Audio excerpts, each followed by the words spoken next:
카이어 스루프 타임즈 2024년 1월 18일자를 진행하도록 하겠습니다. 구독, 좋아요 부탁드리고요. 필요하시면 1.5 배속을 보시기 바랍니다. 슈카월드 코리아 디스카운트 지적에 윤 대통령 령으로 가능한 건 밀어붙일 것. 현문 우답 같은 뒤쪽은 제가 제목을 붙여봤습니다.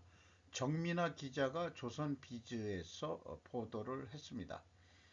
금융위원회가 17일 서울 영등포구 여의도 한국거래소에서 상생의 금융 기회의 사다리 확대 주제로 한 민생토론회 업무보고모 포함이라고 되어 있는데, 이날 토론회에는 윤 대통령, 김주현 금융위원장을 비롯해 금융 서비스를 이용하는 다양한 직업과 연령대의 국민 50여 명이 참석했는데, 여기에 그 유명 유튜버 슈카월드가 참석을 했네요. 이 친구의 이름을 저는 몰랐는데 전석재라고 나와 있네요. 전석재. 나이가 이제 좀 먹었을 텐데도 아주 동안이고 참 재밌게 저도 잘 보고 있습니다. 그리고 인용도 좀 많이 해서 어, 저도 좀 활용을 하고 있죠. 그래서 전 대표는 특정 대주주의 경쟁력이나 이익 위한 쪼개기 상장, 주주에게 배당하지 않는 주주 환원 미흡한 주식으로 국내에 악명을 가지고 있다. 이를 막아야 할 이사회는 유명무실하다며 국내 주식에 투자하라고 하고 싶어도 우리 이익을 위한 게 아닌 결정을 하면 청년들과 국내외 투자자에게 한국 주식에 투자하라 설득할 수 있겠나고 강조했다고 합니다. 여기에 윤 대통령은 여기에 동의하며 코리아 디스카운트 해소를 위한 방안으로 상속세의 과도한 할증 등 과세 개선에 대해서 언급을 했다. 이렇게 얘기하고 있고요. 질문하는 모습이 찍힌 건데 KTV라는 라이브 방송의 화면을 캡처했다고 그렇게 또 소개하고 있네요. 그래서 윤 대통령이 상속세에 대해서 쭉 뭐 많이 알고 있는 것 같습니다. 쭉 설명을 해 나갔어요. 주가가 너무 오르면 상속세 할증 뭐 이런 것 때문에 조금 부담이 되는 거 아니냐 이런 내용 같은데, 에, 그래도 우리는 여전히 재산이 많은 사람에게 대해 많이 과세를 해서 나눠 가져야 한다는 생각은 갖고 있다면서 상속세와 과도한 할증과세에 대해서는 국민적 공감대가 필요하다. 이 뜻은 결국은 상속세 뭐 이런 거 과도한 세제 이런 것은 좀 뭐 내리겠다는 것으로 얘기하는 것 같습니다. 그래서 윤 대통령 과도한 세제들을 개혁해 나가면서 바로 이런 코리아 디스카운트를 근본적으로 해결할 수 있다며 대통령령으로 할 수 있는 것은 정치적 불이익이 있어도 과감히 밀어붙일 것이라고 설명했다. 법을 바꿔야 하는 것은 국민들이 뜻을 모아서 여론의 지지를 좀 해달라고 당부했다고 합니다. 근본적이라는 표현을 했어요. 세제, 주식시장 활성화, 코리아 디스카운트를 벗어나는데 세제, 상속세제, 각종 세제 개선 개혁 가지고 되겠는지 그렇게 읽으면서 그런 의문이 좀 들어갑니다. 그리고 김주현 금융위원장도 소액주주의 권리를 강조하며 일반 주주의 이익보호 차원에서 개선할 제도가 많기 때문에 저희와 같이 논의를 하면서 제도를 바꿔 나가겠다고 답했다. 근데 토론회하고 뭐 한다 그래도 결국 지들이 하고 싶은 대로 할 거 아닌가요? 그, 뭐, 그, 야당, 맞으면 그 진보 정권이 할 때 뭐 허구날 위원회 무슨 인민위원회처럼 그렇게들 위원회 많이 만들어 놓고 그 다음엔 뭐예요? 우리나라 경제 내려간 거 아니에요? 그 뭐 필요할 수도 있겠는데 실질적으로 옳은 그 건의라든가 그런 거는 적극적으로 검토를 해야 될 것이고, 현업에서 그 공무원으로 있다 하더라도 제야의 고수들이 또한 많다고 봅니다. 그런데 제 개인적인 느낌을 말씀드리면은 장부 가격 수준 정도 주가가 형성되려면 어떻게 되느냐? 장부 가격이 예를 들어서 뭐 2만 원 정도 되는데 뭐 한 5천 원 정도 뭐 이런 주가가 그 뭐 허고 뭐 많아요. 그래서 그리고 뭐 바이오 이름 붙이고 그다음에 뭐 이런 거 하면은 또 몇백 프로고 이것이 우선이지 상속세는 2순위 검토 대상 아닌가 그런 생각을 하는데 그래서 제 생각에는 현문우답을 한 것 같다 느낌이 상속세 가지고 그게 되겠는지 지금 우리나라 주가가 형성되는데 그게 지금 지적한 대로 어, 이익 배당 잘 안 하고 그러니까 또 그럴 수도 있고 또 과도한 부채만큼 또 주가에서 장부가격에서 그 장부가격이라는 게 이제 부채 감안해서 이제 나온 겁니다만은 안전빵으로 가려고 그러면은 그 장부가격에서 또 부채 비율만큼 또 빼고 싶은 기분이 들어요. 안전 리스크를 위해서 그런 것도 있다고 생각합니다만은 뭐 저도 그 전문가가 아니지만 우선순위는 아닌 것 같은 느낌 같은 느낌이 든다 이거죠. 상속세 운운하는 것은. 그래서 윤 대통령이 그렇게 얘기한다고 해서 호응이나 하듯이 나오는 뉴스가 상속 받느니 이혼하는 게 유리, 세 부담에 떠는 배우자들. 이현승 기자가 또 조선비지에서 보도했는데 세대 간 부의 이전에 매기는 상속세. 미국, 유럽 등은 배우자에게 상속세 안 매겨. 삼성, 한미약품, 넥슨 등 거액의 상속세 부담. 이혼 재산 분할엔 세금 안내 위장하기도. 그래서 법조계에서 50%에 달하는 상속세 최고 세율과 함께 배우자에게 상속세를 부과하는 제도 역시 전 세계의 사례가 드문 한국만의 특성이라고 본다. 우리나라 세제 뭐 이런 것들 대부분 일본 거 많이 베꼈을 텐데 그 조금 이럴 때 좀 일본 거하고 비교를 해주면 어디 덧나나 모르겠어요.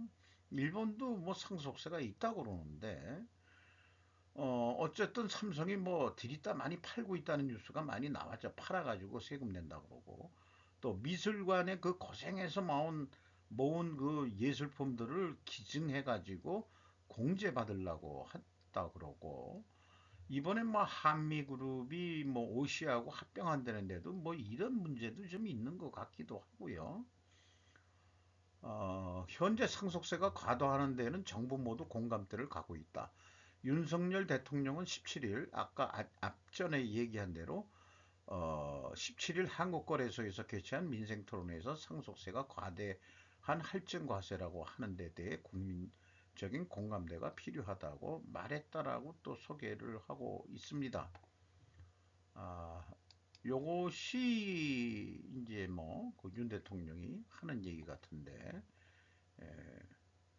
아무래도 약간 떨어져 있는 것 같아요. 그 코리아 디스카운트 장부 가격 수준 정도는 좀 돼야 되지 않겠냐. 그런 거 하려 그러면 어떻게 되냐? 그러면 전 뭐 얘긴 그 저기 생략했습니다만은 그냥 얘기한다면은 우리나라 그 뭐든지 저는 그래요. 회계 투명성부터 확보해라. 음. 그리고 그놈의 원가 회계 좀 이제 그만둬라. 이 얘기를 좀 하고 싶은 거예요, 저는. 푸틴 군사협력 심화 속에 노스코리아 FM, 포린 매니저라고 그러네. 외무장관 만나다. 코리아 타임즈에서 블라드미르 푸틴 러시아 대통령이 북한 최선희 외무상을 만나 양국 간 군사 협력이 심화되고 있는 가운데 회담을 가졌습니다. 푸틴 대통령은 화요일 늦게 최룡해를 만났고 오전에는 세르게이 라브노프 러시아 외무장관과 뭐 회담을 해가지고 결과는 보고받았는데 자세한 내용은 밝히지 않았다.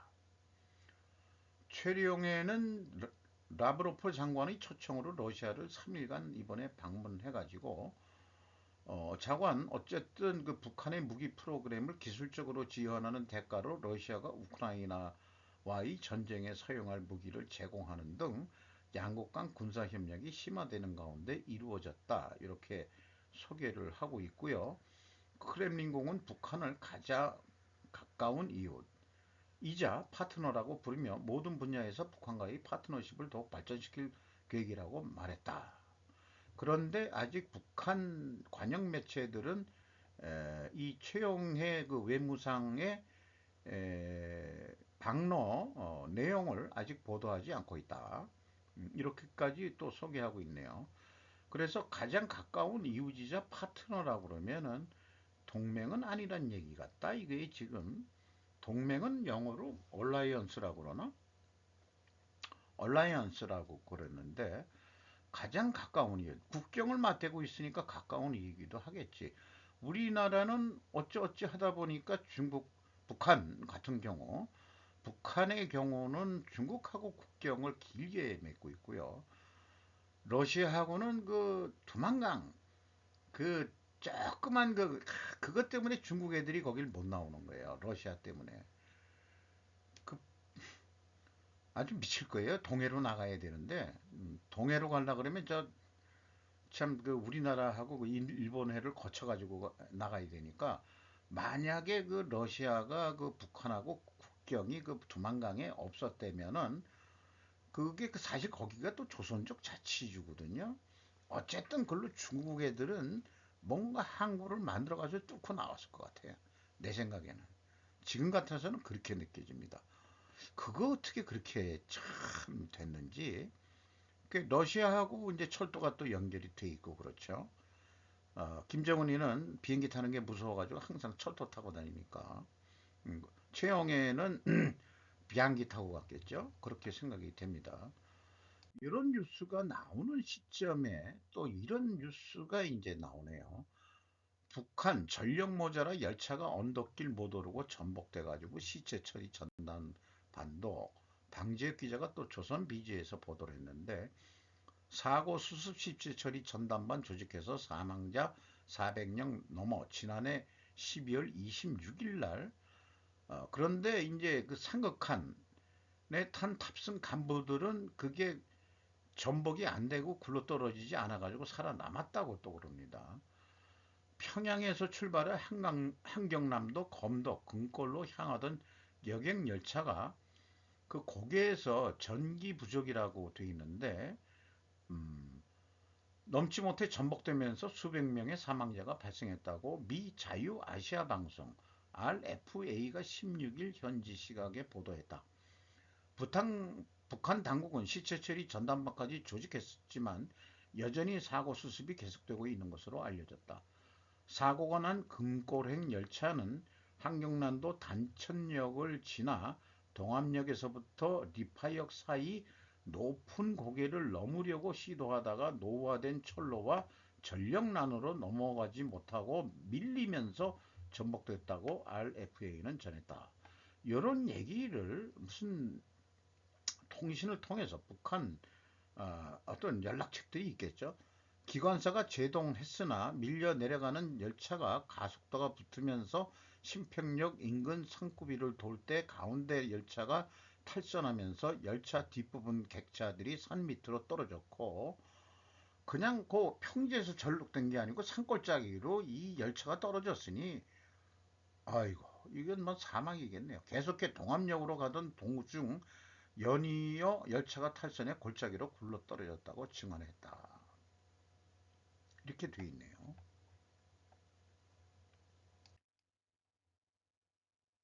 이런 시점에 이런 뉴스가 나오는 것도 의미가 있다고 생각을 합니다. 김정은 전쟁 위협에 미 핵 항모 출격했다. 한미일 정례훈련 돌입. 이유정 기자가 중앙일보에서 보도를 했습니다. 김정은 북한 국무위원장이 한국 영토에 대한 수복을 거론하는 등 위협 수위를 한껏 끌어올리는 가운데 한미일이 합동 해상훈련을 돌입했다. 수복이라니 수복. 언제 지들이 남한을 지배한 적이 있나? 아니 그 말 단어를 선택을 하더라도 이렇게 하시면 안 되지. 음, 물론 6.25 전쟁 때 서울하고 뭐 낙동강 근처까지 점령한 적이 있으니까 뭐 그렇게도 뭐 하지만 결국은 휴전하면서 그 아니 북한이 지배하던 데가 아니니까 수복이라는 말을 쓰면 안 되잖아요. 그 북한이 수복이라는 말을 쓰려고 그러면은 조선족 자치주부터 수복하라고 이렇게 얘기를 좀 하든가 하지. 지난해 12월 19일 한미일 국방당국이 삼국 군사훈련을 정례하기로 한 이후 첫 3자 훈련이자 역대 최대 규모로 진행이 됐다 해서 소개를 하고요. 이번에 그 14일 날 북한이 그 IRBM 발사 때도 다 같이 정보를 공유해 가지고 뭐 의사소통을 했다 이런 얘기고 지난해 11월 21일부터 26일 제55차 한미 안보협의회에 맞춰 이번에 그 들어온 핵 항모 부산항에 입항하기도 했다. 당시 북한의 정찰 위성 발사를 앞두고 한미 간 안보 공조를 과시하는 측면도 있었다. 이렇게 얘기를 하고 이번에 그 한미일 합동 훈련하는 그런 사진들을 그 소개를 하고 있네요. 평화시대 끝났다. 5년 내 북중러서 분쟁 터질 듯. 이 제목 보고서 뭐가 좀 이상하게 의아하게 생각됐습니다. 안갑성 기자 매일경제 그랜트 셉스 영 국방장관 동맹국의 군비 증액 주장 우크라이나 전쟁 2년 맞아 나토가 다음 달 대규모 군사훈련을 할 예정인 가운데 영국 국방부 장관이 5년 내 한반도에서 북한 관련 분쟁이 발생할 수 있다고 경고했다. 그러면은 대만에서는 안 일어나고 한반도에서 일어난다는 거로 그 영국 국방장관은 얘기했다는 건데 자기네도 그 국방비가 2%선 정도 조금 상회하는 건데 이거를 좀 2.5% 규모까지 증액하겠다. 일본도 2.5%까지 좀 올리겠다고 지금 그러고 있는 것 같죠. 탈냉전 이후 진행된 군비 축소 흐름은 변화한 국제정세 아래에서 방향 전환이 불가피하다는 의견도 나왔다. 셉스 장관은 옛 적들이 되살아나고 새로운 적들이 나타나고 있다며 전후 포스트워 시대에서 전쟁 전 프리워 시대로 움직이고 있다고 지적했다. 많은 언론기관들이 포스트워 시대에서 프리워 시대라는 제목으로 소개들을 하고 있습니다. 그리고 영국방, 북한 관련 갈등 5년 내에 안에 발생, 평화 배당금 모두 소진, 이명동 기자 뉴시스에서 보도는 이렇게 표현을 했는데 셉스 장관은 러중 이란 북한 갈등 볼 수 있을 것, 국방비 지출 GDP 대비 2.5%까지 빠르게 도달하겠다. 나토 훈련 후티 공소 우크라 지원서 자기 목소리를 지금 내고 있다 이런 얘기예요. 그래서 어, 김승련 논설위원이 동아일보에서 아까 얘기한 대로 뭐 포스트워 그다음에 아까 뭐 프리워 뭐라고 했죠? 그거 했는데 이 저는 요거 제목을 제가 붙였습니다. 북한 관련 분쟁 및 갈등의 의미는 뭐냐 이게요.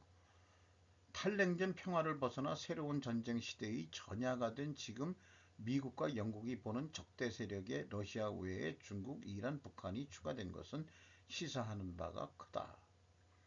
뭔 시사하는 바가 커? 벌써 그 최근에 그런 게 아니고 벌써부터 중국, 이란 이거는 하고 있는데 추가가 됐다고. 나 이 김승연이라는 사람이 뭔지 모르겠네. 그래서 셉스 국무장관 연설을 좀 소개를 하고 있고요. 뭐 한미동맹을 통해 연결된 우리 처지도 다를 게 없다. 1981년 GDP 대비 6.4%였던 우리 국방 예산은 김영삼 정부 이후 2%대로 유지하고 있다. 2022년은 2.7%였다. 이게 이제 그 우리 그 GDP가 올라가면서 또 이게 상대적으로 국방비가 비율상으로 내려갈 수도 있겠죠. 우리나라는 국방비를 다른 나라보다는 더 많이 써야 되는 나라라고 저는 봅니다. 우크라이나 팔레스타인에서 2개의 전쟁이 동시에 진행되고 있지만 진짜 전쟁은 따라올 듯이 말한 것이다 라고 얘기했고, 그러면서 5년 내 러시아, 중국, 이란, 북한에서 분쟁 현장을 보게 될 것이라며 4개국을 거론했다. 미국과 동맹이고 북한과 대적하고 중국과 협력해야 하는 우리로선, 제가 물음표를 붙였어요. 엄중한 상황평가가 아닐 수 없다. 무슨 이런 개똥 같은 소리를 하고 있나 모르겠는데, 이런 자들이야말로 친중 언론인부터 저는 제거해야 될 것 같다는 생각이 들어갑니다. 개인적으로 러시아, 중국, 이란, 북한 간의 갈등과 분쟁이 발생하도록 전략 전술을 영미화해야 한다고 생각합니다. 자, 지금 그 최룡해하가 또 러시아 갔죠. 그리고 푸틴이 이제 북한도 한번 와주세요라고 또 메시지도 보내고, 북한하고 러시아하고 짝짝꿍이 잘 맞아 돌아가면은 또 우리 그 시진핑 엉아가 요거 또 어떻게 할 거냐, 자기네들도 6.25 참전해가지고 그 또 그 북한이 미국한테 점령되는 걸 그렇게 막아가지고 항미 원조라고 또 지들은 얘기를 하죠. 그렇게까지 했는데, 그런 관계 이런 거 이간질을 좀 해야 돼요, 솔직히. 어, 중국하고 러시아, 북한 관련해 가지고 제 생각에는 이란하고도 뭐 연결이 돼 있죠. 뭐 그런 등등. 어, 제가 그 무스갯소리로 그 김정은이가 미사일 방향을 180도 돌리게 만들면 끝이다. 게임 끝이다. 그렇게 얘기를 제가 하고 있죠. 얘기를 여러 번 의사 표현을 했는데, 그렇게 되기 위해서는 어떻게 할 거냐? 중국을 주적으로 일단 해야 된다 이거예요. 우선순위를 그렇게 두고, 김정은이는 아직 그 수준이 안 돼가지고 남한을 제일 주적으로 했는데, 북한하고 우리가 똑같이 중국을 주적으로 하겠다 그러면 게임 끝난 거 아니냐 이거야. 이렇게 되는 어떤 전략 전술은 없냐 이거죠. 제 얘기는 좀 만화 같은 얘기긴 합니다. 알고서 하는 얘기예요. 올해 파운드리 시장 최대 격전지 3나노 2세대 삼성전자 TSMC 수율 확보 총력전, 황민규 기자가 조선 비즈에서 또 보도를 했습니다. 삼성전자 3나노 2세대 시험 생산 본격화. 올해 상반기 내 수율 60% 이상 달성 목표.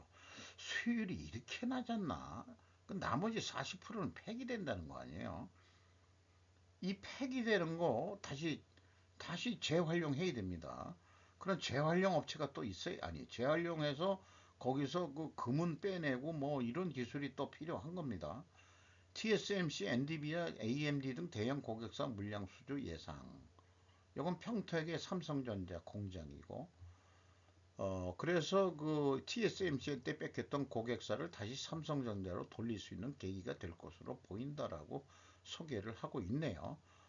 퀄컴이 그 TSMC에 맡기고 있다 이런 얘기에 차세대 모바일 AP 스냅드래곤 8 3세대 뭐 이런 거에. 그런데 트렌드 포스에 따르면 TSMC는 3분기 기준 세계 파운드리 시장의 거의 58%를 점유하고 있고, 삼성전자는 2위지만은 점유율이 12.4%로 그 갭이 한 40% 정도 차이가 난다는 것까지 소개를 하고 있습니다. 아직 멀었네요, 한국 입장에서는. 자, 일본이 대만 TSMC 공장이 구마모도 진출한다고 뭐 다들 그 플러스적인 뉴스들만 했는데, 역시 그 마이너스 부정적 영향을 한 뉴스를 내는 또 언론, 그러니까 이게 언론의 자유가 있다는 얘기죠. 일본으로부터 물이나 전력을 뺏어서 환경을 파괴한다라고. 어, 머니 퍼스트라고 우리는 그렇게 해야 되겠죠. 일본 말로는 만의 뽀즈도 뽀즈다. 이참 자관 조상을 잘 만나서 글자를 잘 만들어야 되는데, 모리나가 다쿠로 씨가 읽어내는 빛과 그림자의 TSMC 유치해서 자관 일본이 과거에는 시장 점유율 세계 시장 점유율이 50%를 넘었던 그런 화려한 시절이 있었는데, 10% 미만으로 몰락한 원인은 일본 인건비가 높았기 때문이 아니다. 대만이 환경 대책을 게을리함으로써 높은 가격 경쟁력을 가진 것이라고 본선을 지적한다. 그러니까 환경 오염시키면서 무조건 싼 가격으로 덤핑질했다 이런 얘기죠. 반도체 산업은 세척으로의 막대한 물을 사용한다. 그래서 수자원이 고갈된다. 또한 배출되는 오염수에는 중금속을 포함한 다양한 유해물질이 포함된다. 그런데 정부의 구마모토 지하수 조사를 실시할 예정은 없고 TSMC에 대해 엄격한 환경 규제를 부과할 예정도 없다. 확실히 구마모토에서의 고용 창출 효과는 있지만 생기는 고용은 저임금 현장 노동자가 중심이고 높은 임금을 받는 실진 엔지니어 기술자들은 대만인이 중심이 되고 있기 때문이다. 라고 얘기를 비판을 하고 있습니다.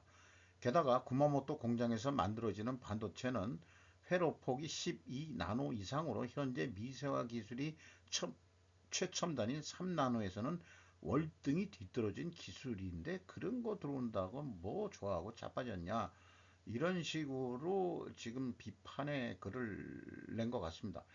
그래서 일본이 뭐 다시 한번 영광이요 다시 한번 뭐 이렇게 되는 것도 있지만은 2022년인가 그때 대만에 비가 뭐 거의 안 와가지고 그 저수지물도 마르고 아주 그 곤욕을 치러서 TSMC 그 공장이 그 생산 중단을 했었다는 뉴스를 지금 기억을 하게 되네요. 상대적으로 그 큐슈 지방은 좀 그 뭐 여름에도 비가 많이 오고 뭐 장관 그렇게 우기가 어, 풍부하고 수자원이 풍부한 그런 지역인 거로 되니까 또 대만하고 가깝고 그래서 선정이 된 것 같습니다. 연초부터 한국 증시 부진, 장기적으로도 중국 이탈 두드러져 어려움. 타시로 나오키라는 여기 1958년생으로 나왔기 때문에 여기까지 했는데 이것도 머니포스트에서 보도를 한 겁니다. 상승세가 이어지는 일본 주식을 옆으로 놔두고 올 들어 한국 주식의 부진이 두드러졌다. 한국을 대표하는 주식 지수인 코스피는 1월 2일 장중 매긴 2675포인트가 연중 최고치였다. 3일부터는 8거리일 연속 하락해서 장월 2500포인트가 내려갔죠. 이렇게 된 거고 근데 그 일본은 1월 15일까지 니케이 평균 주가가 6일 연속 상승 약 34년 만에 최고치를 경신한 것과 비교하면 대조적이다. 자, 일본의 주가는 팍팍 올라가고 한국의 주가는 팍팍 내려간다는 얘기예요. 그래서 이게 내려갈 때 이 외국 자본들이 싸게 팔고 나간다 이거죠. 왜 글로벌 투자자들은 한국 주식을 꺼리고 일본 주식을 사는 것일까? 사자 할 때 이제 가격을 좀 높게 불러서 사니까 그래야 파는 사람들이 중국의 무역 통제 안에 답이 있는 것처럼 보인다. 그래서 이 설명치를 돼 있는 걸 제가 표로 만들어 봤어요. 무역협회 자료인데 2022년도 수출 비율로서 중국이 22.8%, 아세안이 18.3%, 미국이 16.1%, 유럽이 13.3%, 일본이 4.5%, 일본하고의 거래가 그렇게 많지는 않네요. 중동 수출은 여긴 없는데 수입 쪽에서는 수입 비율이 21.1%, 그럼 무역 수지로 1.7%가 우리가 흑자를 보고 있다는 얘기인데 이게 줄어들고 있다는 얘기 아니에요. 아세안한테는 7%, 아세안에 우리가 수출을 많이 해야 되겠네. 미국도 이 무역 흑지를 보고 있고 미국을 많이 올려야 돼요. 유럽도 좀 많이 올려야 됩니다. 근데 여전히 그 일본한테는 무역 적자일 확률이 높죠. 옛날부터 기술적으로나 뭐로 보나 이거는 줄여야 되죠. 줄여서 우리나라 물건이 일본에도 많이 들어가야 되겠는데 중동에서 수입 비율이 15%인 게 대부분 에너지겠죠. 근데 우리 수출은 건설 뭐 이런 거로 좀 이제 좀 중동 제2의 붐이 좀 나와야 될 것 같은데 이렇게 제가 그 표로 정리를 해봤고요. 일본과는 기초적 조건이 다르다. 한국 고유의 약점이 뭐냐? 쭉 보면은 결론은 그거 같아요. 그 미중이 그 이 최고 그 AI든 그 무슨 최첨단 과학기술 경쟁을 하고 있는데 한국이 그 정도까지 따라온더라도 약점이 있다. 그게 뭐냐 그러면 국내 시장이 일본만큼도 안 되고 어, 시장이 작다 이렇게 얘기하는데 그러니까 한국은 수출 주도형으로 해야 되는데 중국하고 어차피 그러면은 붙어야 되고 일본하고도 붙어야 된다는 얘기거든요. 그동안에 그래도 어떻게 잘 했는데 중국이 이제는 경제가 발전할 만큼 발전해서 이제 한국은 이제 필요 없다. 우리가 이제 더 높은 기술로 그 한다. 이렇게 되는 거니까 좀 심각한 거죠, 한국이. 거기다가 대미 종속 이탈을 하고 중국 의존 회귀 위험이 있다. 지금 아까 그 중앙일보 아니 그 동아일보 그 논설위원회 뭐 중국과 그뭐 무슨 좋은 관계를 가져야 하는 한국으로서는 이따위 이런 거를 이제 분노 그런 애들이 이제 저한테 분노 유발을 시키는 거죠.